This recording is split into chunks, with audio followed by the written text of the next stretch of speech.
meteorologist Julie Henricks.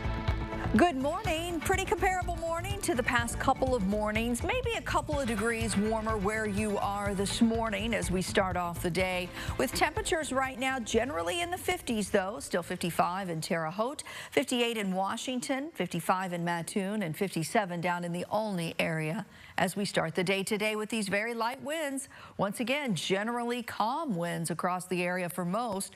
Can't rule out a little patchy fog early this morning, but we are talking mostly clear skies as we begin the day today, and all of that active weather continues to show up back to the west of us, where those showers and thunderstorms developed in the latter part of last night, and now they just build off to the north and to the east and never really break through this dome of high pressure that continues to control our weather.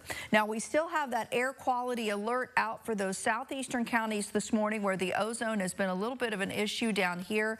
These counties, just that simple reminder that if you're someone that deals with those sort of breathing conditions or lung problems or even heart problems, probably shouldn't be outside during the heat of the day today with the air quality becoming an issue. But for most of us heading out the door, we are going to experience again a pretty comfortable start to what will be another warm afternoon with that daytime high up to about 90 degrees again today. Sunny, very warm, not much in the way of wind, and certainly not much in the way of rainfall.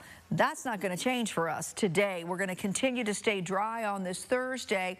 Clouds will increase some as we get into the day tomorrow, and then we'll get into our weekend. And on Saturday, you'll notice we're kind of starting to see some of that precipitation showing up just a little closer to this area.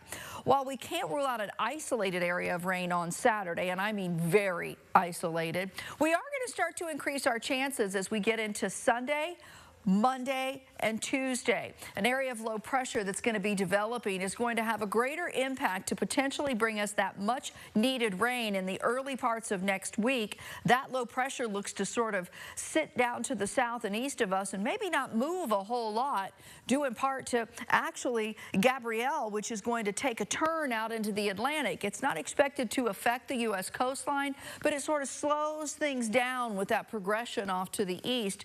And so as we get into next week, that may actually slow down this low pressure and bring us some much needed rain. But it's also going to stay generally warmer than normal as we talk averages now through the early part of next week. Our temperatures still are going to be running above where they would normally be this time of the year. Today, no exception to that. With that high of around 90 degrees, it'll be another mostly sunny afternoon. Tonight, another clear night out there, and temperatures will start tomorrow, same as today, mid to upper 50s. We'll keep things dry for your Friday. We'll increase clouds a bit later in the day, and on Saturday, definitely notice some increasing cloudiness. With isolated chances of showers and maybe some rumbles of thunder by Sunday, we'll increase those chances in the early part of next week. And by the middle of next week, actually find temperatures about where they should be. So after a warmer than normal start next week, by Wednesday, 76 would be an average high.